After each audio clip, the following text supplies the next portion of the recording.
নরসিংদী মাধবদীতে বাবার সামনে থেকে ৬ জন যুবক মিলে মেয়েকে তুলে নিয়ে দলবদ্ধভাবে ধর্ষণ তারপর হত্যা করে।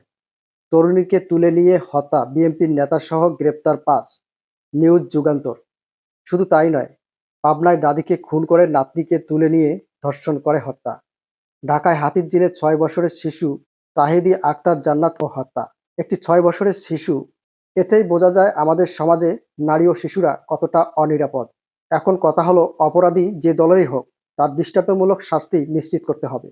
এখন আমার প্রশ্ন সেসব নারী অধিকার কর্মী ও নারী প্রতিবাদীদের কাছে, যারা গত নির্বাচনের আগে নারী নির্যাতনের প্রতিবাদে নিয়মিত মিছিল সমাবেশ করেছেন।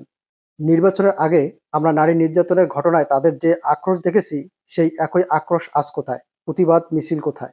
ধর্ষকের ফাঁসির দাবিতে সোশ্যাল মিডিয়া জুড়ে সেই পোস্টগুলো কোথায়? নির্বাচনের আগে যারা নারী বিদ্বেষীদের বিরুদ্ধে চাপাচাপি করতে ব্যস্ত ছিলেন, সেই নারী প্রতিবাদীরা এখন সম্পূর্ণরূপে নীরব। তাদের এই নীরবতাই কি ধর্ষকের সাহস যোগাচ্ছে না?